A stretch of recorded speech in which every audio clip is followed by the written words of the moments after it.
दोस्तों आप सभी का स्वागत है आपके अपने YouTube चैनल स्टडी विद सदेश में। आज के वीडियो में हम बात करने वाले हैं यूपी टेट के बारे में, जो कि आप लोगों को पता है कि इस चैनल पर आप लोगों के लिए ईवीएस के सारे प्रीवियस ईयर एग्जाम के पेपर कराए जा रहे हैं। तो उसी की सीरीज में आज हम बात करने वाले हैं 2013 के प्रीवियस ईयर पेपर में ईवीएस के 30 क्वेश्चनों के बारे में कि कौन कौन से क्वेश्चन आपके 2013 के यूपी टेट के ईवीएस के आए हुए थे, उन्हीं को हम यहाँ पे डिस्कस करने वाले हैं। ठीक है, तो वीडियो को अंत तक देखिएगा, आपके 10 मिनट के अंदर ये 30 क्वेश्चन आसानी से अच्छे से क्लियर हो जाएंगे। ठीक है, तो आइए वीडियो को स्टार्ट। दोस्तों आज का हमारा पहला प्रश्न है कि वायरस संक्रमण से होने वाला रोग कौन सा है। तो आपके ऑप्शन दिए हुए हैं, पहला टाइफाइड दिया हुआ है, दूसरा कॉलरा दिया हुआ है, तीसरा जुकाम दिया हुआ है, चौथा मलेरिया दिया हुआ है। तो जो राइट आंसर आपका यहाँ पे है ऑप्शन नंबर सी होगा। जुकाम जो आपका है वो वायरस के कारण ही होता है, तो याद रखना है अच्छे से, जुकाम क्या होता है, वायरस के कारण होता है। बात आती है कि आपको टाइफाइड जो आपका है वो जीवाणुओं से होता है, कॉलरा भी आपका जीवाणुओं से होता है, मलेरिया तो आपको पता है कि मच्छरों के काटने से होता है। ठीक है, तो यहाँ पे राइट आंसर आपका जुकाम रहेगा, जो कि वायरस के कारण होता है। दूसरा प्रश्न यहाँ पे लिखा है, भारत में कृषि को प्रभावित करने वाला मौसम का सबसे महत्वपूर्ण तत्व कौन सा है। यानी जो कृषि को प्रभावित करे उसमें से कौन सा ऐसा मौसम का कौन सा तत्व है जो कृषि को सबसे ज़्यादा प्रभावित करता है। तो पहला है तापमान, दूसरा दिया हुआ है आर्द्रता, तीसरा आपका पवन, चौथा दिया हुआ है वृष्टि। तो जो आपका ऑप्शन नंबर ए है यानी तापमान, ये सबसे ज़्यादा आपकी कृषि को प्रभावित करने वाला मौसम का सबसे महत्वपूर्ण तत्व है। तो आपको अच्छे से याद रखना है, तापमान आपका यहाँ पे राइट आंसर हो जाएगा। फिर यहाँ पे पूछा गया क्वेश्चन नंबर 3, वायुमंडल की सबसे ठंडी परत कौन सी है। तो सबसे ठंडी परत आप लोगों को यहाँ पे बताना है। तो पहला ऑप्शन है आपका तापमंडल, दूसरा आपका मध्यमंडल है, तीसरा आपका क्षोभमंडल है और चौथा आपका आयनमंडल है। तो ये क्वेश्चन काफ़ी इंटरेस्टिंग क्वेश्चन है। आप लोगों ने वायुमंडल की 5 परतों के बारे में अच्छे से पढ़ा होगा, लेकिन ये क्वेश्चन नहीं पढ़ा होगा कि सबसे ठंडी परत कौन सी है। तो आपको अच्छे से याद रखना होगा, ऑप्शन नंबर बी आपका मध्यमंडल जो होगा आपका वायुमंडल की सबसे ठंडी परत है। तो अच्छे से इसको नोट कर लेना है कि वायुमंडल की सबसे ठंडी परत कौन सी है, तो आपकी मध्यमंडल हो जाएगी। ठीक है, नेक्स्ट क्वेश्चन की बात करते हैं यहाँ पे फोन नंबर। तो क्वेश्चन नंबर 4 में लिखा है, निम्न में से एक ग्रीन हाउस गैस यानी कौन सी ऐसी ग्रीन हाउस गैस है इन चारों ऑप्शन में आपके दिए हुए।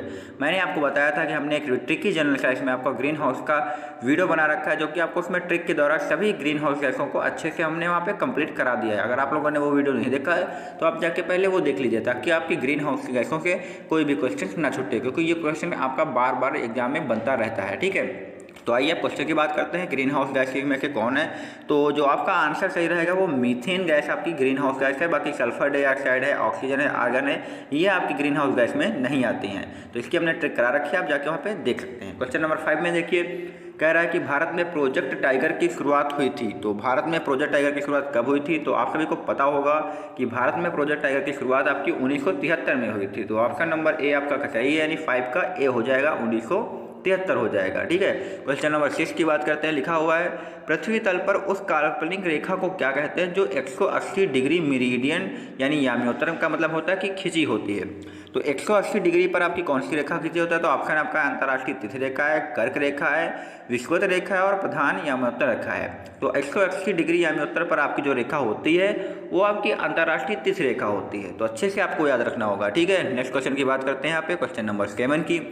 तो क्वेश्चन नंबर 7 कह रहा है, निम्नलिखित में से किस राज्य में गल्फ ऑफ मन्नार या मेरीन राष्ट्रीय पार्क है। यहाँ पे पार्क कर दिया है, तो आप लोग समझ लीजिएगा वहाँ पे पार्क लिखा हुआ है। ठीक है, तो गल्फ ऑफ मन्नार या मेरीन राष्ट्रीय पार्क कहाँ पर है। तो ऑप्शन आपके दिए हुए हैं यहाँ पे, गुजरात दिया हुआ है, दूसरा तमिलनाडु दिया हुआ है और तीसरा आपका अंडमान द्वीप दिया हुआ है, चौथा आपका पश्चिम बंगाल दिया हुआ है।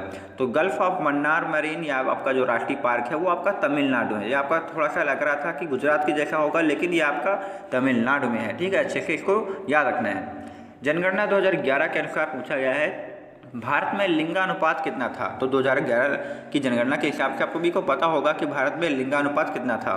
तो भारत में जो लिंगानुपात था वो 940:1000 था। ठीक है, तो अच्छे से इसको नोट डाउन करना है, 940:1000 आपका यहाँ पे लिंगानुपात था। ठीक है, क्वेश्चन नंबर 9 की तरफ चलते हैं। पूछ रहा है, निम्नलिखित में से किस प्राणी को किसान का मित्र कहा जाता है। काफ़ी इंपॉर्टेंट क्वेश्चन आपका ये है, क्वेश्चन नंबर 9 जो आपका है काफ़ी इंपॉर्टेंट क्वेश्चन है, तो आपको अच्छे से इसको कवर करना होगा। तो ऑप्शन आपका है चींटी, दूसरा आपका दिया हुआ है केचुआ, तीसरा मधुमक्खी दिया है और चौथा आपका तितली दिया हुआ है। तो इसका जो राइट आंसर होगा आपका केचुआ होगा। केचुए को किसान का मित्र कहते हैं, आपको अच्छे से इसको नोट डाउन कर लेना है। ठीक है, नेक्स्ट क्वेश्चन की तरफ चलते हैं। यहाँ पे क्वेश्चन नंबर 10 की बात करते हैं। यहाँ पे हम क्वेश्चन नंबर 10 कह रहा है निम्नलिखित भारतीय राज्यों में से किस राज्य की कोई समुद्री सीमा नहीं है, यानी ऐसा कौन सा भारत का राज्य है जिसकी कोई समुद्री सीमा आपके यहाँ पे नहीं है। तो गुजरात राज्य की आपको पता है कि कच्छ का रण पड़ता है, तो गुजरात राज्य की तो सीमा है, तो ये भी तो सीमा वाला राज्य है। गोवा भी समुद्र के किनारे पड़ता है, आपका महाराष्ट्र भी समुद्र के किनारे पड़ता है। तो आपका जो बचा आपका नंबर 10 का सी, तो ये आपका राजस्थान ही होगा, जो गुजरात जो शायद राजस्थान जो आपका है वो समुद्री सीमा नहीं बनाता। तो इसका राइट आंसर आपका राजस्थान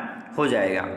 11 नंबर क्वेश्चन की बात करते हैं, लिखा है किस नदी के प्रदूषण स्तर की माप की जाती है, यानी किसी नदी के प्रदूषण स्तर की माप हम किस प्रकार से करते हैं। तो आपके यहाँ पे ऑप्शन दिए हैं ATP में करते हैं, दूसरा आपका दिया है STP में, तीसरा आपको दिया है BOD में दिया हुआ है और चौथा आपका WPL में दिया हुआ है। तो आपका जो नदी प्रदूषण स्तर की माप करते हैं वो BOD में करते हैं, ठीक है। तो इसको अच्छे से याद रखना है, 11 का सी ऑप्शन आपका राइट हो जाएगा, ठीक है। नेक्स्ट क्वेश्चन की बात करते हैं 12 नंबर की। तो क्वेश्चन नंबर 12 कह रहा है कि समुद्री शैवाल किसका महत्वपूर्ण स्रोत है। तो ऑप्शन आपका है क्लोरीन का, ब्रोमीन का, आयोडीन का और यहाँ पर लोहा का। तो जो आपके समुद्री शैवाल हैं वो आपके आयोडीन के अच्छे स्रोत माने जाते हैं, तो यानी उनमें आयोडीन की मात्रा सबसे ज़्यादा होती है, ठीक है। तो आपका 12 का आंसर जो आपका हो जाएगा राइट, वो आपका सी हो जाएगा। फिर यहाँ पर 13 नंबर पूछ रहा है सैक को जिसे हम लाइकेन भी कहते हैं, ये आपका है। तो ऑप्शन नंबर आपका एक कह रहा है परजीवी है, रसायन स्वपोषी है या अपघटक है या सहजीवी है। तो आप लोगों ने अच्छे से इसको पढ़ रखा होगा। तो लाइकेन जो आपके हैं वो सहजीवी होते हैं, तो ऑप्शन नंबर आपका डी सही हो जाएगा, सहजीवी हो जाएंगे, 13 का डी हो जाएगा। नेक्स्ट क्वेश्चन की बात करते हैं, लिखा है CNG का ईंधन के रूप में किसमें इस्तेमाल किया जाता है। तो CNG का ईंधन के रूप में किसमें इस्तेमाल किया जाता है, आपको पता होगा वाहनों में इसका उपयोग किया जाता है, ये बात बिल्कुल सही है। दूसरी बात बोली गई है कि उद्योगों में, तो उद्योगों में तो इसका उपयोग इतना किया जाता है, तो ये भी लगभग सही है, यानी उद्योगों में भी इसका उपयोग किया जाता है। और CNG तो खाना बनाने में तो की नहीं जाती, आपको पता होगा CNG खाने में तो होती नहीं, तो खाना आपका यहाँ पे सही तो होगा नहीं। तो A और B जो मिला के देखा जाए तो वाहनों और उद्योगों आपने दोनों चीज़ें आपके ऑप्शन नंबर डी में दी गई हैं। तो राइट आंसर आपका जो होगा वो ऑप्शन नंबर डी होगा, यहाँ पे वाहनों और उद्योगों दोनों सही रहेगा, ठीक है। तो आपको यहाँ में अच्छे से इसको याद रखना होगा। तो खाना बनाने में आपकी CNG तो यूज होती नहीं, ये वाहनों और उद्योगों में यूज होती है, तो आपको अच्छे से यहाँ पे याद रखना होगा, ठीक है। नेक्स्ट क्वेश्चन की तरफ चलते हैं। 15 नंबर क्वेश्चन है पर्यावरण जागरूकता का किसके द्वारा सृजन किया गया था। तो यहाँ पे 15 का ए ऑप्शन है व्याख्यान दिया हुआ है, दूसरा दिया हुआ है क्षेत्रीय भ्रमण दिया हुआ है और तीसरा समूह वार्तालाप दिया हुआ है और अध्ययन दिया हुआ है। तो यानी पर्यावरण जागरूकता आपको अगर फैलाना है तो आपको इनमें से क्या अपनाना चाहिए। तो सबसे अच्छा है कि आप क्षेत्रीय भ्रमण कीजिए, हर जगह पर जाइए, भ्रमण करिए और भ्रमण के जरिए ही आप पर्यावरण जागरूकता को फैला सकते हैं। तो आपका 15 का बी राइट आंसर यहाँ पे हो जाएगा, ठीक है। नेक्स्ट क्वेश्चन की बात करते हैं, क्वेश्चन नंबर 16 की। तो यहाँ पे लिखा है कि LPG किसका संक्षिप्त रूप है। आप सभी को पता होगा तो LPG जो कि होती है लिक्विड पेट्रोलियम गैस होती है, इसका फुल फॉर्म होता है। तो इसका जो राइट आंसर आप यहाँ पे देख सकते हैं तो लिक्विफाइड पेट्रोलियम गैस आपका, यानी 16 का सी नंबर आपका ऑप्शन यहाँ पे दिख रहा होगा, तो यही आपका जो होगा राइट आंसर हो जाएगा, ठीक है। 70 नंबर की बात करते हैं, पृथ्वी पर पहुँचने से पहले ओजोन परत किन किरणों को अवशोषित कर लेती है। तो ये भी आपको पता होगा कि जो प्रकाश किरणें होती हैं उसमें पराबैंगनी किरणें होती हैं, तो जो ओजोन परत जो होती है वो पराबैंगनी किरणों को अवशोषित कर लेती है। तो आपका 17 का ऑप्शन नंबर सी सही हो जाएगा, ठीक है। फिर क्वेश्चन नंबर 18 की बात करते हैं, चमगादड़ स्तनधारी है क्योंकि वह उड़ता है या फिर रात्रिचर है या शाकाहारी या बच्चे देता है। तो स्तनधारी इसीलिए है क्योंकि वह बच्चे देता है, ठीक है। तो 18 का डी हो जाएगा, यह तो बिल्कुल इजी क्वेश्चन था, ठीक है। नेक्स्ट क्वेश्चन की बात करते हैं 19 नंबर की। तो क्वेश्चन नंबर 19 कह रहा है कि पर्यावरण की परिभाषा क्या है। तो यहाँ पे आपके 4 ऑप्शन दिए गए, इनमें से आपको बताना है पर्यावरण की परिभाषा कौन सी है। एबायोटिक एवं बायोटिक घटक, यहाँ पे ऑप्शन नंबर है समुद्र तल के नीचे पृथ्वी पर वस्तुएं। तो ये बात तो सही नहीं होगी कि समुद्र तल के नीचे की बात करी जा रही, चीज़ें जो हमको घेरती हैं उपयुक्त में से कोई नहीं। तो आपको पता होगा पर्यावरण का मतलब होता है पर्यावरण, यानी हमारे चारों ओर का क्षेत्र, यानी चारों ओर से हम जो इससे घिरे हुए हैं। तो यहाँ पे ऑप्शन नंबर सी आपका यहाँ पे सबसे अच्छा हट है, जो चीज़ें जो हमको घेरती हैं, यानी हमारे चारों तरफ का जो हमारा आवरण है वही हमारा पर्यावरण होगा। तो यहाँ पे 19 का सी राइट आंसर हो जाएगा।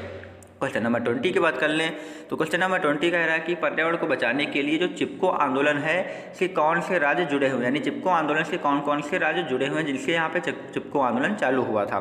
तो ऑप्शन ए है उत्तर प्रदेश दिया हुआ है, झारखंड दिया हुआ है, उत्तराखंड दिया हुआ और छत्तीसगढ़ दिया। तो चिपको आंदोलन जो आपका था वो बिल्कुल आपका उत्तराखंड से स्टार्ट हुआ था। तो आपको यहाँ पे अच्छे से रखना कि इसका जो आंसर होगा 20 का सी होगा, चिपको आंदोलन आपका उत्तराखंड से ही स्टार्ट हुआ था।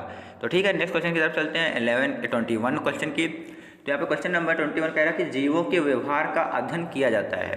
तो यहाँ पे पहला दिया हुआ है इटियोलॉजी दिया हुआ है आपका, दूसरा नियोलॉजी दिया, तीसरा आपका इथोलॉजी दिया और चौथा डेमोलॉजी दिया हुआ है। तो जीवों के व्यवहार का अध्ययन है आपका इथोलॉजी में किया जाता है। तो आपका 21 का सी राइट आंसर यहाँ पे हो जाएगा।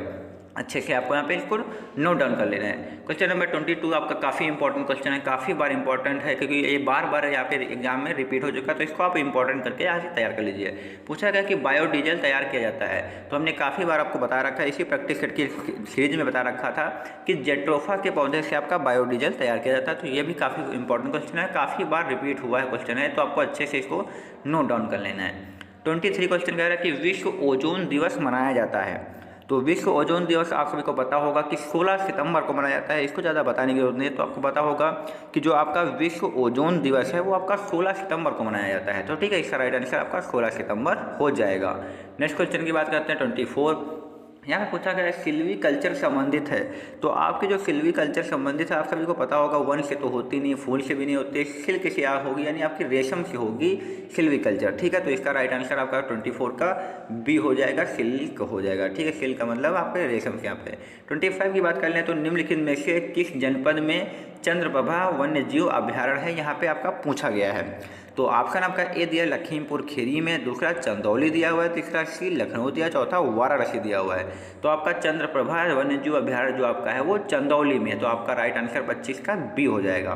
क्वेश्चन नंबर 26 की बात करें, निम्नलिखित में कौन द्वितीय श्रेणी का उपभोक्ता है। तो यहाँ पे पूछा गया द्वितीय श्रेणी का उपभोक्ता है।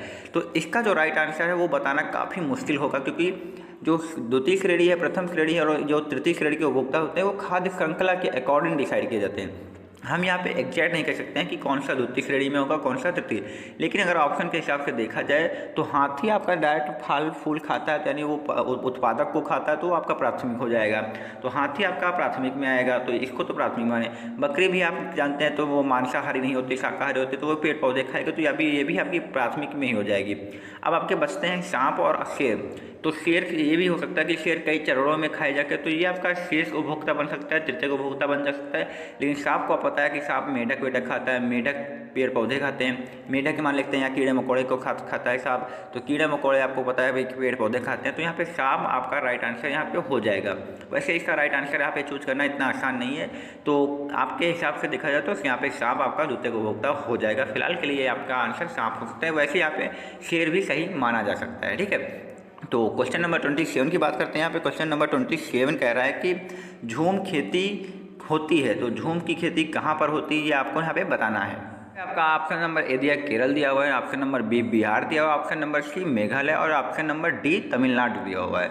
तो झूम खेती जो आपकी है वो आपकी मेघालय में होती है। तो आपका 27 का आंसर नंबर सी हो जाएगा, आपकी झूम खेती मेघालय में होती है। ठीक है, तो इसको अच्छे से यहाँ पे याद रखना होगा। नेक्स्ट क्वेश्चन की बात करते हैं, क्वेश्चन नंबर 28 की। तो क्वेश्चन नंबर 28 कह रहा है कि शुष्क बर्फ किसका ठोस रूप होता है। तो ऑप्शन ए है अमोनिया, ऑप्शन बी है कार्बन डाइऑक्साइड, सी है नाइट्रोजन, डी है आपका ऑक्सीजन। तो यहाँ पे जो आपका शुष्क बर्फ है वो आपका कार्बन डाइऑक्साइड का रूप होता है। तो यहाँ पे राइट आंसर आपका 28 का बी हो जाएगा। ठीक है, क्वेश्चन नंबर 29 की तरफ चलते हैं। तो लिखा है निम्नलिखित अंतर्राष्ट्रीय संस्थाओं में कौन सी संस्था वन्य जीव संरक्षण के प्रति समर्पित है, यानी कौन सी संस्था ऐसी है जो वन्य जीव संरक्षण के लिए स्पेशली कार्य करती है। तो यहाँ पे आपका ऑप्शन दिया है UNFPA दिया हुआ है, UNDP दिया हुआ है, यूनेस्को दिया हुआ है और WHO दिया हुआ है। तो यहाँ पे आपके 4 ऑप्शन दिए हैं। तो यहाँ पे 19 to 29 का आपका जो बी होगा वो सही होगा।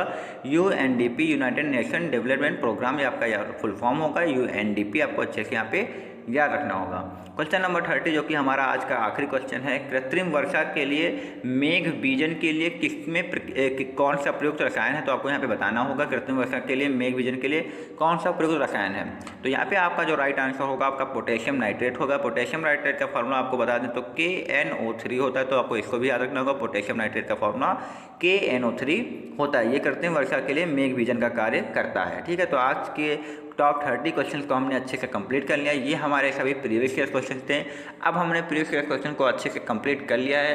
अब आप लोगों के लिए हम EVS में आपको मॉडल टेस्ट या फिर कह सकते हैं कि प्रैक्टिस टेस्ट की सीरीज लेके आने वाले हैं। और ये प्रैक्टिस टेस्ट की सीरीज आपकी एग्जाम जब तक आपका 28 नवंबर को यूपी टेट का नहीं हो जाता है तब तक ये आपकी चलती रहेगी। और उसके बाद आपका सीटेट का भी एग्जाम आपका दिसंबर में होना, तो उसके लिए भी ये सीरीज आपकी लगातार चलती रहेगी। ठीक है, तो आज के वीडियो में इतना ही। इसके बाद के हम जितने भी वीडियो आपके EVS के आएंगे वहाँ पर हम टेस्ट टेस्ट की बात करेंगे, प्रैक्टिस टेस्ट की बात करेंगे। ठीक है, तो तब तक चैनल पे बने रहिए, चैनल को सब्सक्राइब कर लीजिए अगर नहीं किया है, और ऐसी वीडियो पाने के लिए प्लीज़ चैनल को लाइक, सब्सक्राइब और दोस्तों में शेयर भी करें।